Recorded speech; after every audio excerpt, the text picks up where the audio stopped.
Ciao, lovies. It's Friday. It's our favorite. One of our favorites.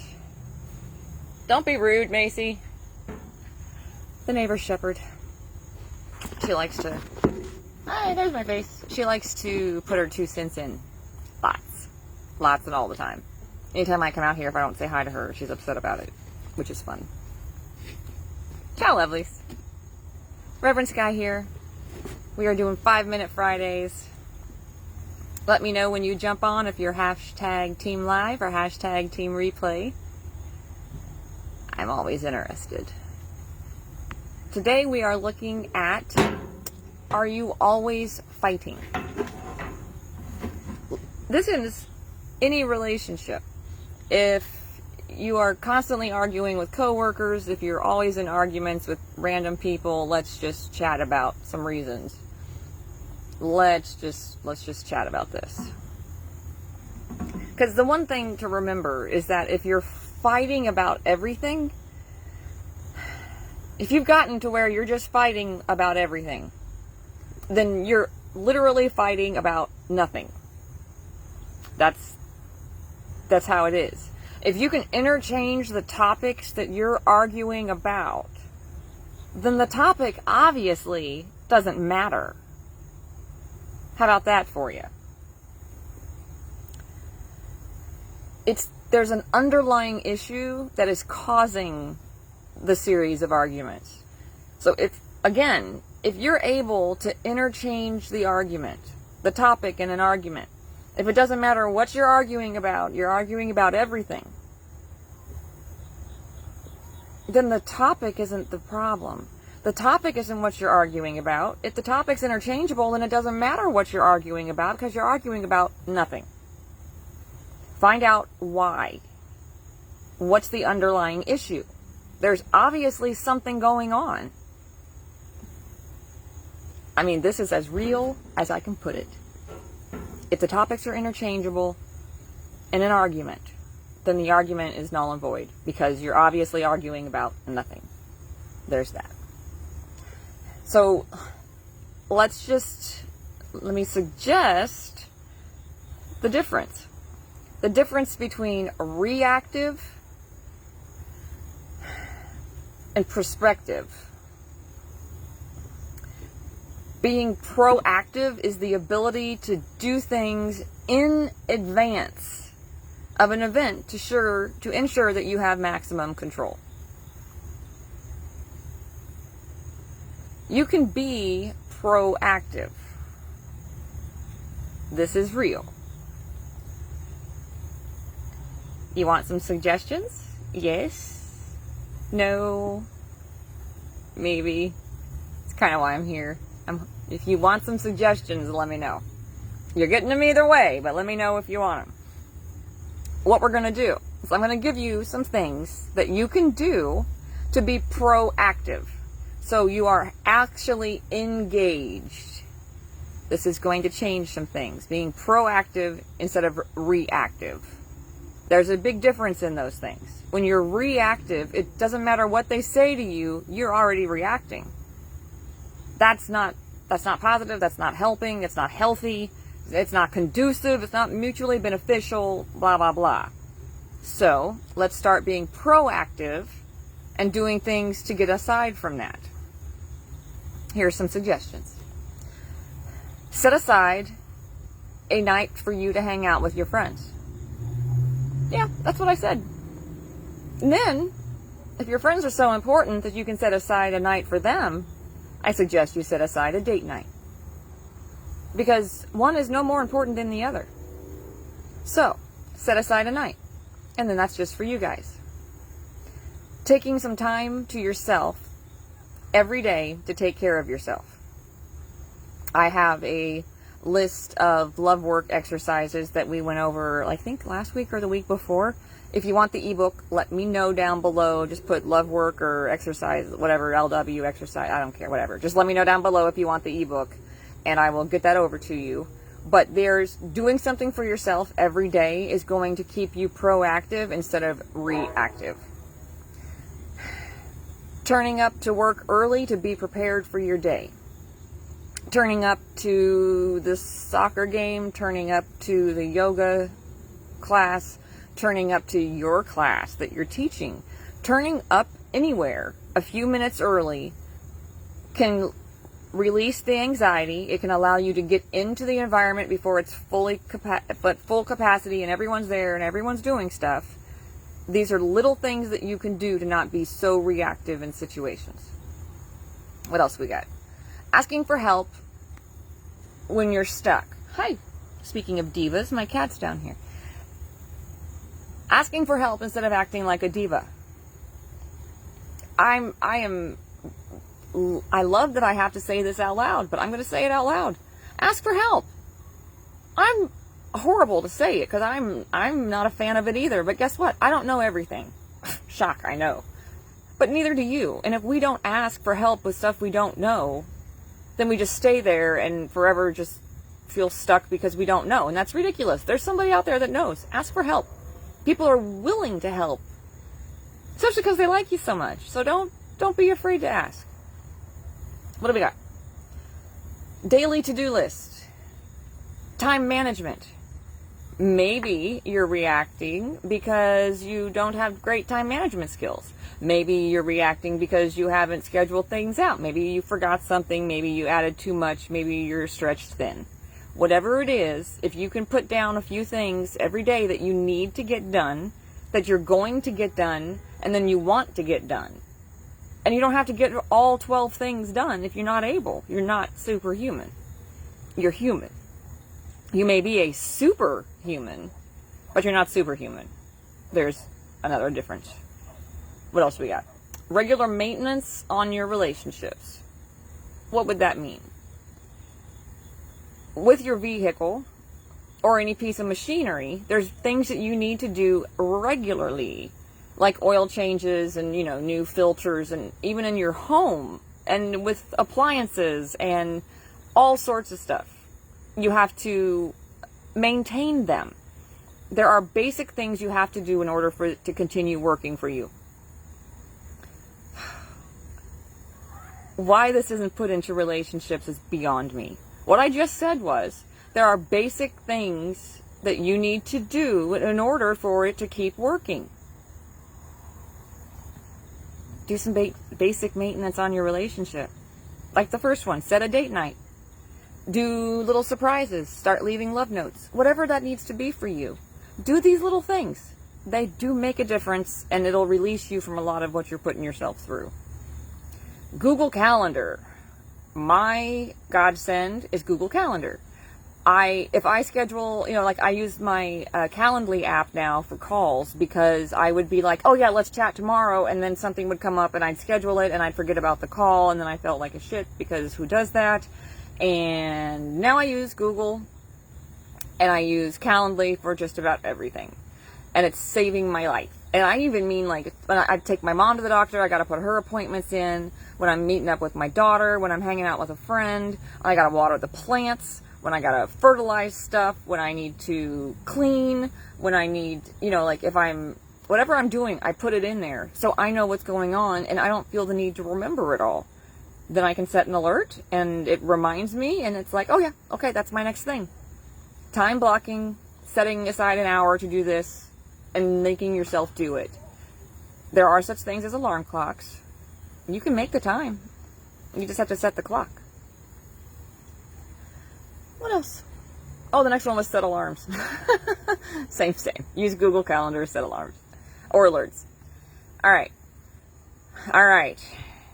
Last suggestion.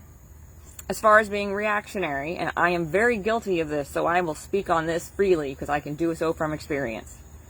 Do not respond to a confrontational text, email, SMS, messenger, Instagram DM, whatever, Snapchat. Do not. Absolutely do not. If you get into the message and you see that it's confrontational or someone's coming for you, and whatever the case is, if your hackles start to rise, you put the phone down. You put the phone down and you walk away.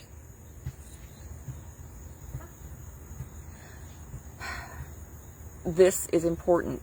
It's something that will save you a lot of heartache long term. And hi, Mom. Letting Andy out. Okay. I'm gonna eat. Okay. Go ahead. Anyways, confrontational messages, they make your blood boil, they get you all riled, then you just start thinking of things to say back, and I guarantee you most of us will regret it later. So the last thing that I will suggest for you is put the message down, click out of it, do not respond immediately. If you can, wait 24 hours. Seriously, walk away from it, sit on it. Maybe you misread it the first time. Do you know how many times I've read something and thought they were being rude to me, and then I responded in kind, and oh, guess what? I'm the rude one? Nah, no. If I wake up and read messages early, like as soon as I wake up, I cannot respond to messages first thing in the morning. I will be rude, and I will take it wrong, and it's not going to be good. And then later that afternoon, I'll read it back, and good Lord, I made an ass out of myself, which I do. I'm human. So, confrontational messages, conversations, any of it. Tell them you need to process what they've said. Let them know you've heard them and that you will get back to them when you process everything. It is okay to take time. It is okay to not respond immediately. Taking that pause and not responding immediately will make it easier for you to take that deep breath so you're able to, with kindness, class, and integrity. There's that. All right. Any of these sound like something you need to be doing? Drop a yes in the comments for me. All right. So reactivity is proactivity is the opposite of reactivity, which is when you simply respond to events after they have unfolded. If you find yourself being reactive to anyone and everyone, pause. What is happening? What changed in that moment? Are there new stressors, financial problems, self-confidence issues, the kids driving you nuts? You need some time alone for a second to just breathe and not smack somebody? We all go through this. Take a few minutes and sit with yourself. See if you can't find the reason why your first response, your first reaction is to jump down someone's throat. Was it really them? Were you having a bad day and they just got the brunt of it? Reacting is trained into us, mostly by us. Or if you have somebody in your life, like I do, that has basically made you walk on eggshells around them, then you get to where you're reactive because you expect everyone else is acting just like they did. Most of us don't. That's so sad. And yeah, I can say this, I live with it regularly. Each layer that you bring up, each time you say, oh, okay, it's this. This is why I'm doing this. Every single time, there's going to be another one. You're going to peel it back and you're going to say, yes, I got it. It's gone. And then, nope, there's something else. And you will keep going until you find that root single cause. And it could be something as they pissed you off 6 months ago, and you're still testy about it. So whenever they say this phrase or this sentence, or they come across this way, or they have this attitude or this look on their face, whatever it is, their body language, whatever, every single time, you assume that they mean this, so you say this. No. Just because somebody else acts like a jackass doesn't give you the right to. I know, it's hard. And I'm sorry, not sorry. But somebody else being a jackass does not give you the right to be a jackass. You're better than that. You know better than that. We're trying to do better than that. And part of that is going to be being accountable for how we react to anyone in any situation. I know, it's not fun. Sorry, not sorry. Again. Alright. If you find that some of these things are getting a little hard, I get it. My best advice with that one, if you want to sit down and talk to yourself, is to literally sit in front of a mirror. That's one of my favorite things. I keep talking about the mirror work stuff, and I'm trying to write a little book on it so I can share. However, in the meantime, go sit in front of a mirror. You can sit in front of it nude. You can sit in front of it clothed. Doesn't matter. As long as you're sitting in front of it and you're looking yourself in the eye and you're being truthful. Yes, this made me sad. I was 12 years old and my dad left. And it still stings that I wasn't good enough for him. Okay, that's my 12-year-old self. That's not the adult me. The adult me knows it doesn't have anything to do with me, and it wasn't easy for him to come see me because of other circumstances around me. So I forgave him a long time ago, and it took forever, but I did it because I finally realized, wait, my anger wasn't at him, my anger was at the situation, and that I didn't, blah, blah, blah, blah, blah. So my reaction to the person in question changed. They're not going to, so I did.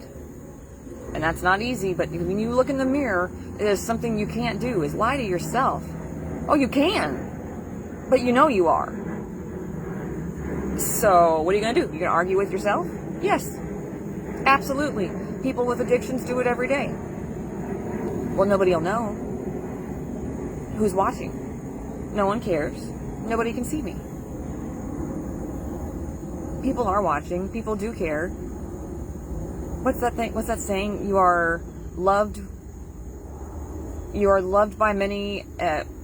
You are loved more than you know, and more influential than you think. And if that isn't the freaking truth, ask somebody around you, because I bet you are. Anyways, mirror stuff is good for this kind of thing. But if you're always fighting, I'm going to say it again. If you're always fighting, doesn't matter who you're fighting with.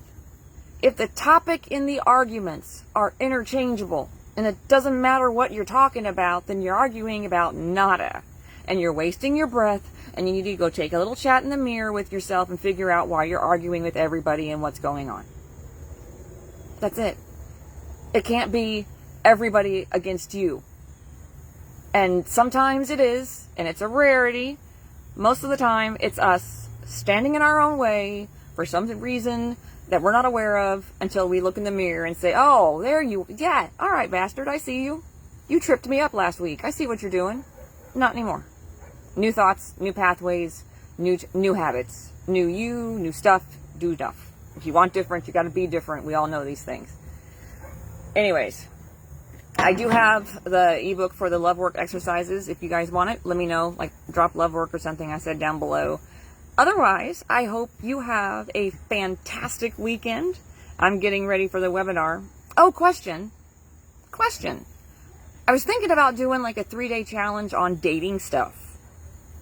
I think that would be fun. It would be like 3 days, 45 minutes every day, and then, I don't know. I think dating stuff is fun. Anyways, if you're interested, let me know. Otherwise, I'm going to get back to the sexual geometry project and keep on teaching all the good fun stuff. From my face to yours, I love you. Ciao.